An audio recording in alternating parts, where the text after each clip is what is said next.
So by now, the world knows that Kevin Conroy has passed away as of last night.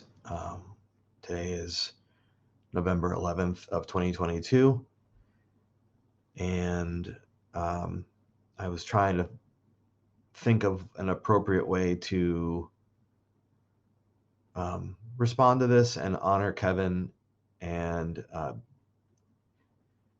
and so the best I could come up with was something that I was already thinking about doing, believe it or not, uh, this entire week, which is very strange that it happened like that. But um, I got the opportunity to speak with Kevin in the beginning part of 2021. It was like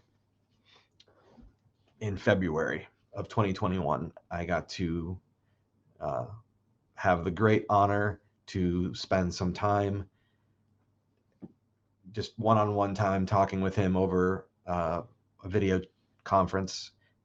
And there was a lot of wonderful stories and things that he shared with me, and some of them there wasn't room to put them in the film that I was making, but there were still wonderful stories. And ever since those recordings happened, I've been thinking, like, what can I do with these? Is there any place for them? And so I just haven't done anything yet. So, but there was one story that came to mind, and it's been in my mind ever since that interview, and it came to mind this week, and I just thought maybe now's the time. And then I wake up this morning and find out that he had passed. And then one of the first thoughts I had was, now is the right time to put this story out there. So I can't claim, to be Kevin's friend or someone that he spoke with regularly. I can only say that I loved him as a fan loves their hero, and he will always mean a lot to me. I got the really great fortune of being able to meet my hero a couple times, and I didn't, I wasn't let down by him. And so while those are the memories I have, and I can't speak for Kevin, but he was very kind to me, and he definitely shared, his compassion for people. And that's why this clip, I think, is the right way to remember him.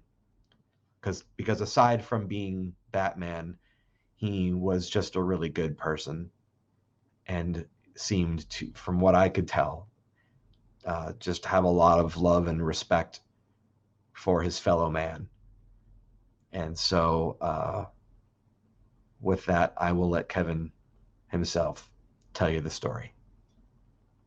Thank you, Kevin. I'll tell you one little thing here. Or a buddy of mine last night, I was talking to him about talking with you, and he said he heard a story once, but he wasn't sure if it was true. He's like, if you get a chance to ask Kevin this, ask him that you were at a soup kitchen, and that you expressed to someone there what you did for a living, and that you then that kind of derailed the soup kitchen thing for a little while, as everybody wanted to hear you talk. Is that a true story?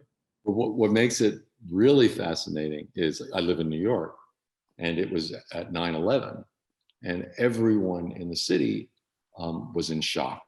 The city was in shock, and it was a horrible period.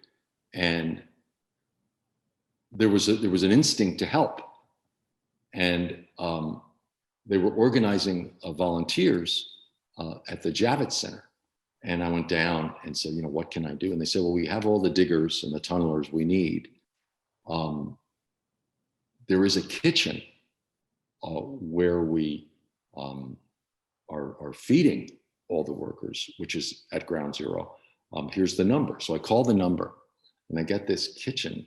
I'm calling this kitchen. You can hear all this noise in the background. And they said, well, what do you do? I said, well, I'm an actor, but I'm in New York. I'm here. And I was wondering if you needed any volunteers. He said, well, we really need are cooks. Like, we're running a kitchen. I said, well, I cook. He said, you cook?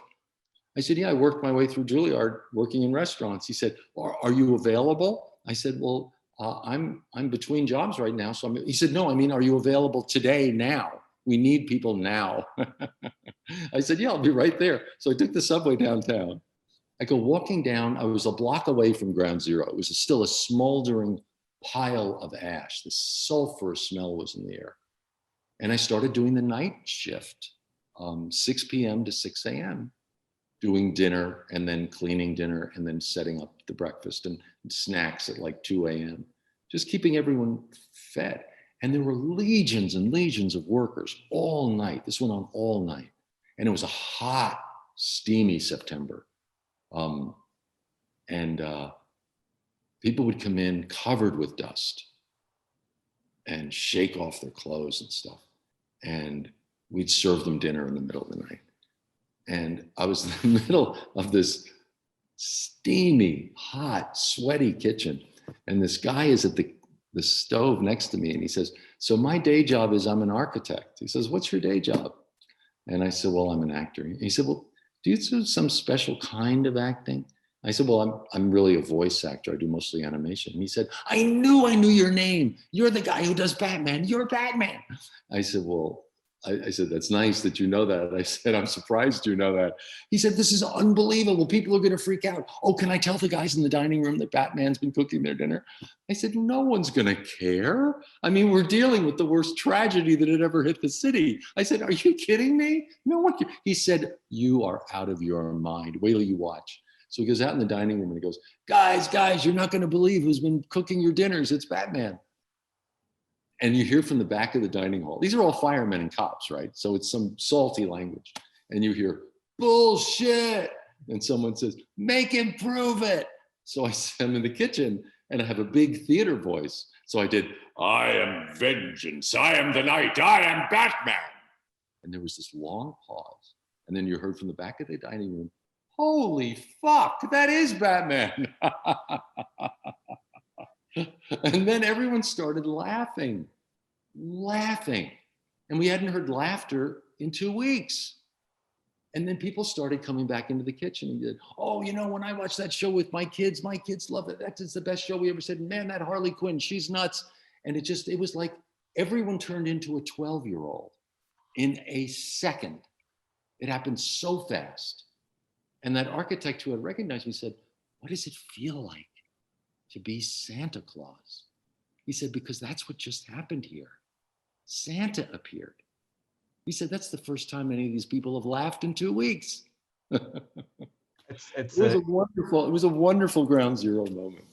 That's beautiful. I'm so glad you were a part of that and that you gave that way, because art is this bizarre thing that there was still like a lack of respect for art as our culture, and yet it's what everybody still aspires to be around. It's a very strange thing.